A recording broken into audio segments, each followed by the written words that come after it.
लसीकरण मध्ये गेलो होतो. 4 इंजेक्शन टाकले त्याले. घरी आणलं, घरी खेळत होती, चांगलीच होती. त्याला बिमार नाही, काहीच नाही होती. ते चांगली खेळत चांगलीच होती.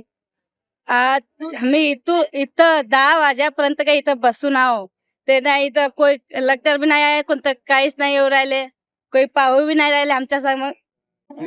झोपूनच होती रात्री. अंधार होतं, लाईट बी नाही होतं तिथं, काहीच नाही होतं. 4 लक्ष टाकले होते त्या अंगणवाडीमध्ये. घरी आली, खेळत होती ते.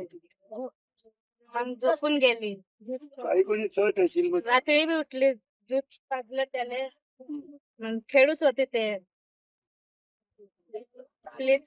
अंधार, लाईट बी नाही होतं तिथं घरी. म्हणजे 4 वाजता माहित पडलं आम्हाला. म्हणजे 4 वाजता आम्ही उठलो तर आम्हाला ठाऊक झालं की पोरगीला काहीच जाण नाही आहे. बिमार बी नाही आहे, ताप बी नव्हतं, काहीच नाही होतं त्याला. सकाळी शाळेमध्ये प्राथमिक मराठी शाळेमध्ये नेलं गेलं आणि त्यांना लस दिली. लस दिल्यानंतर मग 4 वाजता मध्ये त्याच्या आई वडिलांना माहीत पडलं आणि मला पण माहीत झालं. मग मला माहीत झाल्यावर मी सगळ्यांना फोन केले, साहेब असं असं घडलेलं आहे सकाळपासून. आणि एकच आमची मागणी आहे, शासनाने वारंवार आमच्यात बळी घेण्याची जबाबदारी आहे. आणि शासनाने अजूनही आमचं लक्ष का दूर आहे बा? कारण आम्ही 10 वाजतापासून इथून बसून आहे. पोलीस स्टेशनला माहीत दिलं, डॉक्टरला माहीत दिलं, तहसीलदाराला माहीत नाही का? सगळ्याला आम्ही सूचना दिल्या. मागं असंच एक प्रकरण घडलं माझ्या हलगीच्यामुळे आणि शासनाच्या हलगीच्यामुळे किती बळी घ्यायची, माझे हे म्हणणं आहे. आणि तहसीलदाराला काय प्रकार नेमका झालेला आहे? चिमुकलीचा मृत्यू कसा झाला तुम्हाला काय माहिती आहे? त्याला आम्हाला फक्त माहिती आहे की सकाळी त्यांना लस दिल्यामुळे असा संशय आहे आणि आम्हाला अंदाजात काही माहीत नाही. आणि आम्ही जर बिशेक्सुर असल्यामुळे आम्हाला माहीत पडलं नाही अंदाजात. पीएमची मागणी आहे. काय मागणी करतात? आमची मागणी एक आहे की साहेब शासनाने तहसीलदारांनी यावं आणि त्या चिमुकल्याचा पीएम करावी अशी विनंती करतो.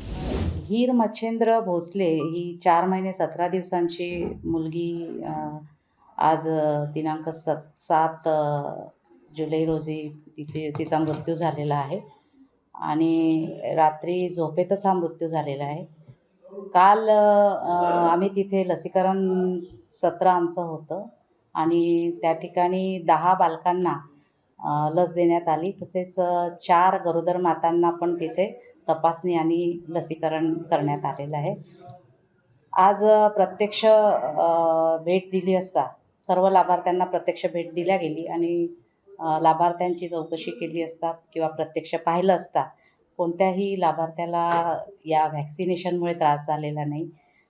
या बाळाला वॅक्सिन दिलं होतं आम्ही OPV, IPV, त्यानंतर PCV, रोटा आणि पेंटा असे अँटीजन आम्ही तिला दिले होते आणि सेम लसी आम्ही इतर 4 बालकांना पण दिलं होतं. असं एकूण 5 बालकांना सेम लसीकरण आम्ही काल केलेलं आहे. इतर 4 बालकांना कुठल्याही प्रकारचा त्रास यामध्ये झालेला नाही आहे. सगळे सुदृढ आहेत आणि पालकांच्या मते काल दिवसभर ती लस दिल्यानंतर ती बच्चू खेळत होती.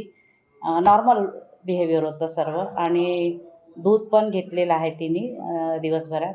शेवटचं ब्रेस्टफीडिंग मातेनी रात्री 10 वाजता केलेलं आहे आणि त्यानंतर जमिनीवर तिचे आई बाबा आणि मध्ये ती बच्चू या प्रकारे जमिनीवर रात्री झोपलेले आहेत आणि सकाळी 4च्या दरम्यान, पहाटे 4च्या दरम्यान तिच्या वडिलांना ती मुलगी हालचाल करत नाही असं निदर्शनास आलं.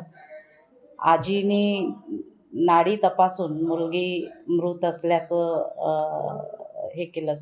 निदान केलं.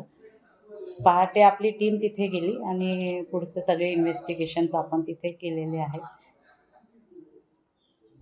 नेमका तिचा मृत्यू कशामुळे झाला, काय प्राथमिक अंदाज वैद्यकीय विभागाचा आहे? सर सेम बॅचची लस आपण सेम वायल आपण सर्व लाभार्थ्यांना वापरलेलं आहे. बाकी लाभार्थ्यांना तर कुठल्याही प्रकारचा त्रास नाही आहे. तर लसीकरणामुळे निश्चितच या बाळाचा मृत्यू झालेला दिसत नाही आहे. तर इतर कारणांचा शोध घेण्यासाठी आपण त्या बाळाचं PM होणं हे अत्यंत आवश्यक आहे.